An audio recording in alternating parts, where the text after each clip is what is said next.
Channel. First episode కి సంబంధించి big boss అగ్ని పరీక్ష ఫస్ట్ ఎపిసోడ్ కి సంబంధించి 2 ప్రోమోస్ రిలీజ్ అయ్యాయి. అండ్ మాస్క్ మ్యాన్ చూస్తే చాలా ఓవర్ యాక్షన్ చేశాడు అని అనిపించింది.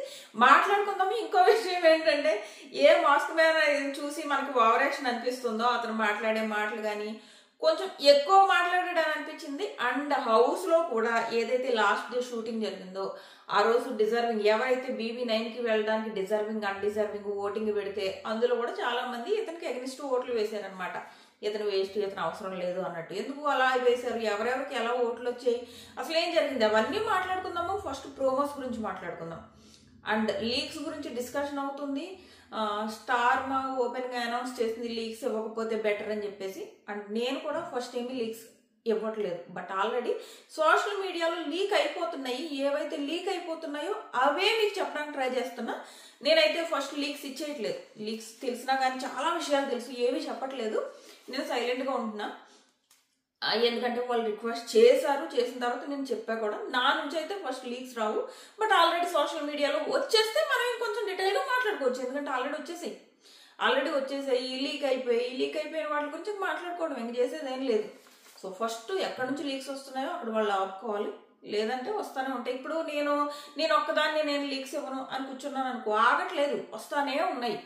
సో ఇప్పుడు అలా చాలా లీక్స్ వచ్చాయి. ఏవి కూడా నేను ఇవ్వనని చెప్పాక నేనైతే ఫస్ట్ ఏం ఇచ్చేయలేదు. ఆల్రెడీ వచ్చిన లీక్స్ గురించి నేను మాట్లాడుతున్నా. అండ్ ఈ డిజర్వింగ్ అన్డిజర్వింగ్ కూడా నిన్న నైట్ ఎప్పుడో లీక్స్ వచ్చేసేది, దీనికి సంబంధించి అవే మనం మాట్లాడుకుందాం.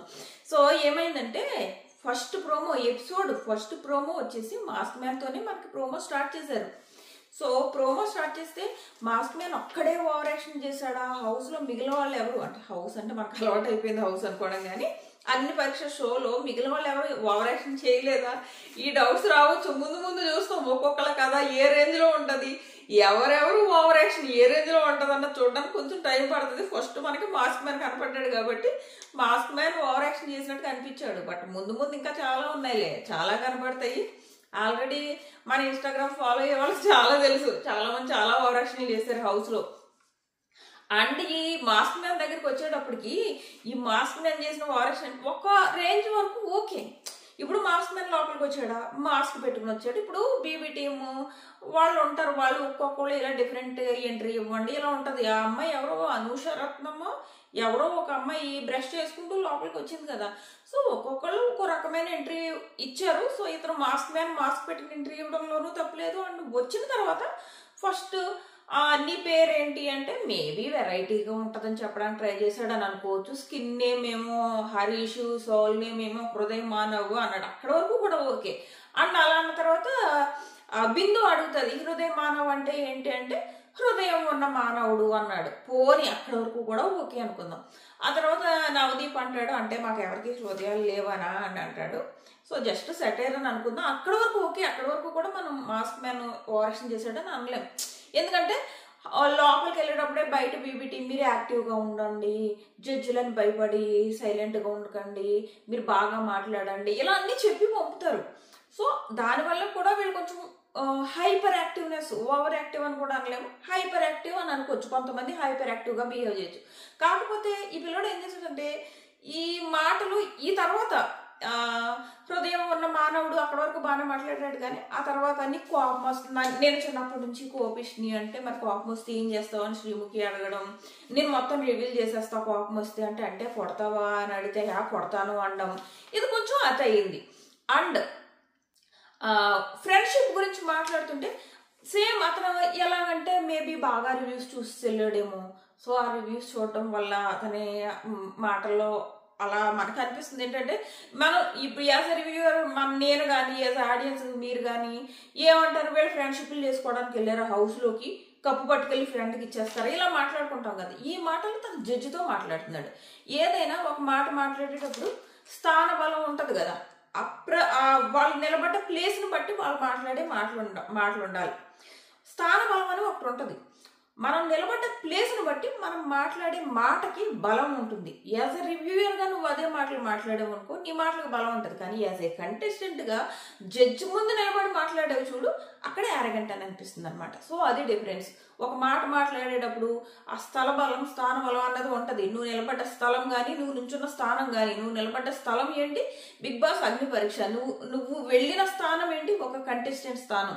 సో దానికి తగ్గట్టు నువ్వు బిహేవ్ చేయాలి. కానీ నువ్వేదో అక్కడ రివ్యూయర్ లాగా మాట్లాడడం, అండ్ ఈవెన్ ఆడియన్స్ లాగా కూడా నువ్వు అక్కడ మాట్లాడలేవు, ఒక కంటెస్టెంట్గా మాట్లాడాలి. అండ్ నువ్వు ఒక జడ్జితో మాట్లాడుతున్నావు, అది ఎప్పుడు నీ మైండ్లో ఉండి మాట్లాడాలి. ఈ రెండు విషయాల్లో మాస్క్ మ్యాన్ ఫెయిల్ అవ్వడం వల్ల మనకి యారగెంట్గా కనిపించాడు. ఇది నాకు అనిపించిన నా పర్సనల్ ఒపీనియన్. సో ఇది అండ్ బీబీ టీం ఖచ్చితంగా లోపలికి వెళ్ళినప్పుడు నీరసంగా ఉండమని ఎవరికి చెప్పరు కదా, కొంచెం యాక్టివ్గా ఉండమనే చెప్తారు. అది వీళ్ళ మరీ అతిగా ఎక్కించుకుని ఇలాంటివి కూడా చేస్తారు. ఇది నాకు అనిపించింది అతని విషయంలో. అండ్ ఇతని విషయంలో ఏమైందంటే డిజర్వింగ్ అన్డిజర్వింగ్ అని చెప్పేసి ఒక టాస్క్ జరిగింది. ఆ టాస్క్ గురించి మాట్లాడుకునే ముందు ఈ పిల్లాడు హాఫ్ గుండు చేయించుకుని టాప్ 15కి వెళ్ళాడు అనమాట.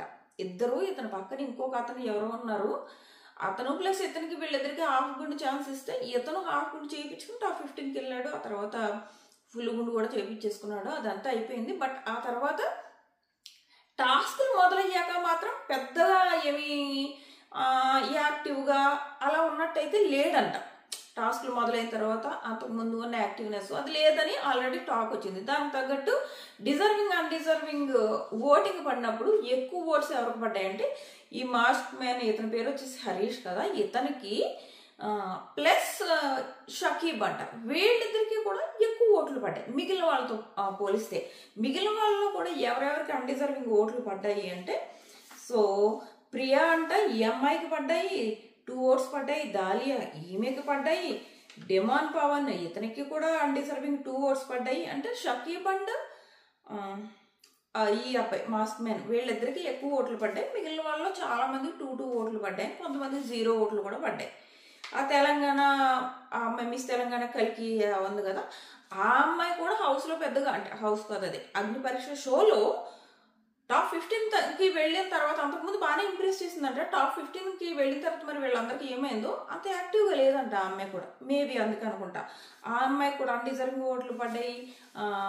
ప్రశాంత్, లాయర్ ప్రశాంత్, అతనికి కూడా అన్డిజర్వింగ్ ఓట్లు పడ్డాయి. ఇది జరిగింది. ఇవన్నీ ఏమి నేను రివీల్ చేయట్లేదు, ఆల్రెడీ నిన్నే రివీల్ అయిపోయాయి. సో లీక్స్ ఆపడానికి బీబీ టీం ట్రై చేస్తుంది. బట్ ఎవ్వరు లీక్స్, సోషల్ మీడియాలో లీక్స్ వచ్చేస్తూనే ఉన్నాయి. ఒకరి దగ్గర నుంచి ఒక లీక్ వస్తే ఇంకొకరి దగ్గర నుంచి ఇంకొక లీక్ అలా వచ్చేస్తూనే ఉన్నాయి. ఎవరు ఆపట్లేదు. ఇన్ని రోజులు నేనైతే లీక్స్ ఇవ్వకుండానే ట్రై చేస్తున్నా. బట్ ఆల్రెడీ వచ్చినాయే నేను మీకు చెప్తున్నా. ఇప్పుడు నేను చెప్పేది కూడా ఆల్రెడీ లీక్ అయిపోయినాయే నేను మీకు చెప్తున్నా. అండ్ ఇప్పుడు నెక్స్ట్ వచ్చి సెకండ్ ప్రోమో గురించి మాట్లాడుకుందాం. సెకండ్ ప్రోమో దగ్గరికి వచ్చేటప్పటికి అందులో అనుషారత్నం అనుకుంటా ఫస్ట్ అమ్మాయి. అండ్ లాస్ట్లో అభిజిత్ నామినేట్ చేస్తుంది, నువ్వు గేమ్ మీద కంటే వేరే వాటి మీద ఎక్కువ కాన్సన్ట్రేట్ చేసావు అని చెప్పేసి. ఆ అమ్మాయి వెల్ స్ప్రెడ్ మోమో అమ్మాయి. సో ఆ అమ్మాయి మేబీ వీళ్ళు కంటెస్టెంట్స్కి ఒక టాస్క్ ఇచ్చినట్టున్నారు. జడ్జిల్లో మీరు ఏ జడ్జి మీకు బాగా నచ్చింది, ఏ జడ్జి నచ్చలేదు, మీరు దాన్ని బట్టి నామినేషన్స్ వేయమని అడుగుంటారు. అందులో భాగంగా ఈ అమ్మాయి తన ఒపీనియన్ అభిజిత్ విషయంలో చెప్తుంది. వాళ్ళ ఒపీనియన్ వాళ్ళు చెప్పడంలో తప్పలేదు. బట్ వాళ్ళు చెప్పిన ఒపీనియన్ మనం యాక్సెప్ట్ చేయాలన్న రూల్ లేదు. ఎందుకంటే అభిజిత్ కొంతమందికి నచ్చుతుంది. ఇప్పుడు అభిజిత్ అంటే నచ్చిన వాళ్ళు ఉన్నారనుకోండి, ఈ అమ్మాయి చెప్పింది కరెక్టే కదా అని అనిపిస్తుంది. అండ్ అభిజిత్ నచ్చిన వాళ్ళు ఉన్నారనుకోండి, ఈ పిల్లకి ఏం మాట్లాడుతుంది అభిజిత్ గురించి, అభిజిత్ గేమ్ ఆడకపోవడం ఏంటి అలా అనిపిస్తుంది అనమాట. సో ఇది మనం ఎపిసోడ్ చూసిన తర్వాత మాట్లాడుకుందాం. జస్ట్ ఒక ప్రోమో కట్ చూసేసి ఆ అమ్మాయి గురించి మాట్లాడేసుకోవద్దు. ఇది నెక్స్ట్ ఇంకొకటి నాకు ప్రోమోలో నచ్చింది ఏంటంటే, అభిజిత్ రాగానే ఒకటి అంటాడు ఏంటంటే, ఈ కంటెస్టెంట్ అభిజిత్ లాంటి వాడు రాడు, ఇక రాలేడు అని మనం ఎవ్రీ సీజన్ అనుకుంటాం కదా. BB4 తర్వాత ఎవ్రీ సీజన్ ఆల్మోస్ట్ చాలా ఎపిసోడ్స్లో మనం రివ్యూస్ చేసేటప్పుడు దీని గురించి మాట్లాడుకుంటాం. అభిజిత్ లాంటి కంటెస్టెంట్ ఇక చూడలేము, ఇక రాలేరు ఇలా అనుకుంటూ ఉంటాం. సో అదే అంటాడు, అందరూ ఇలా అంటున్నారు, నాకు విసుగొచ్చేసింది, నేనైనా ఈసారి నాలాంటి కంటెస్టెంట్ని సెలెక్ట్ చేద్దామని నేను వచ్చాను అని అంటున్నాడు. అది జరిగే పని కాదు, అభిజిత్ లాంటి కంటెస్టెంట్ ఏమీ రాలే కానీ. సో ఇది ఆ డైలాగ్ నాకు నచ్చిందనమాట. సో ఇది నెక్స్ట్ వచ్చేసి ఇంకో దాని గురించి మాట్లాడుకుందాము. ఇద్దరు మొత్తం టాప్ 15 వెళ్ళారు కదా. టాప్ 15లో ఇద్దరు ఆల్రెడీ ఎలిమినేట్ అయిపోయారు. ఒకళ్ళు ప్రసన్న కుమార్ అండ్ శ్వేత శెట్టి, వీళ్ళిద్దరు ఆల్రెడీ ఎలిమినేట్ అయిపోయారు. బట్ నాకు ఏమనిపిస్తుందంటే మేబీ వీళ్ళు ఏమన్నా డైరెక్ట్ BB9కి, ఎందుకంటే శ్వేత శెట్టి అనే అమ్మాయి మీద పాజిటివ్ టాక్ ఉంది. ఆమె చాలా బాగా గేమ్ ఆడిందని, చాలా మంచి ఫైట్ ఇచ్చిందని, ఇలా ఒక మంచి పేరు ఉందన్నమాట. అలా ఒక మంచి పేరు ఉన్న అమ్మాయిని ఎలిమినేట్ చేస్తారంటే మేబీ వాళ్ళు BB9లోకి డైరెక్ట్ ఏమన్నా వైల్డ్ కార్డ్ ఎంట్రీ లాగా అలా ఏమన్నా ప్లాన్ చేసి ఉండొచ్చు, మనం చెప్పలేదు. కానీ లీక్స్ బయటకు బాగా వస్తున్నాయి కదా, మేబీ కొంచెం కన్ఫ్యూజ్ చేయడానికి, ఆడియన్స్ని కన్ఫ్యూజ్ చేయడానికి అలా చేసి ఉండొచ్చు. రెండు, ఈ డౌట్ ఎందుకు వచ్చిందంటే ప్రసన్న కుమార్ అనే వ్యక్తి ఉన్నాడు కదా, ఈ ప్రసన్న కుమార్ అన్న వ్యక్తికి డైరెక్ట్గా బిగ్ బాస్ BB9లోకి ముందే వాళ్ళు ఆడిషన్స్ పిలిచారు. దేనికి? ఈ కామనర్గా కాదు, నార్మల్గా అప్రోచ్ అవుతారు కదా, సెలబ్రిటీస్ని అప్రోచ్ అవుతారు కదా, అలాగే ప్రసన్న కుమార్ కూడా అప్రోచ్ అయ్యారు. తినేమి కామనర్ కోటాలో అప్లై చేయలేనట్టున్నాడు, మరి తర్వాత ఏమన్నా అప్లై చేసాడేమో కానీ కామనర్ కోట రాకముందే ఇతన్ని BB టీం అప్రోచ్ అయిందనమాట. సో ఇప్పుడేమో ఎలిమినేట్ చేశారు. బట్ అతను చాలా ఇన్స్పిరేషనల్ క్యాండిడేట్, ఖచ్చితంగా 1 వీక్ అయినా మెయిన్ బిగ్ బాస్లో ఉండాలనే ఆడియన్స్ కోరుకుంటారు. సో ఆ వ్యక్తిని అంత ఈజీగా ఎలిమినేట్ చేసి పంపారని నేను అనుకుంటున్నాను. సో వీళ్ళిద్దరూ కూడా BB9కి ఏదో రకంగా వచ్చే ఛాన్స్ ఉంది. అండ్ ఇంకొకటి ఏంటంటే మిగిలిన 13 మంది ఉన్నారు కదా, ఈ 13 మందిలో డైరెక్ట్ BB9 సెలెక్ట్ అయ్యారని చెప్పి ఎవరికి చెప్పలేదు. అండ్ ఓటింగ్ అప్పీల్ చేసుకోమని కూడా ఎవరికి చెప్పలేదు. అండ్ మీది ఒక పబ్లిక్ ఓటింగ్ జరుగుతుంది మీ గురించి అని చెప్పేసి కంటెస్టెంట్స్కి ఎలాంటి ఇన్ఫర్మేషన్ కూడా ఇవ్వకుండా జస్ట్ షో కంప్లీట్ అవుతుంది, మీరు ఇంటికి వెళ్ళండి, ఎవరు సెలెక్ట్ అయ్యారో అన్నది మేము మెయిల్ చేస్తాము. సో ఇది మాత్రమే చెప్పేసి వాళ్ళని పంపారనమాట. అంటే సస్పెన్స్లో ఉంచారు. ఎందుకంటే రివీల్ చేశారనుకో వెంటనే లీక్స్ వచ్చేస్తే అందరికీ తెలుస్తాయి కదా, మేబీ అందుకు సస్పెన్స్లో ఉంచి ఉండొచ్చు. ఇంక నెక్స్ట్ వచ్చేసి BB వాయిస్ గురించి మాట్లాడుకుందాం. ఆల్రెడీ నేను పోస్ట్ పెట్టాను.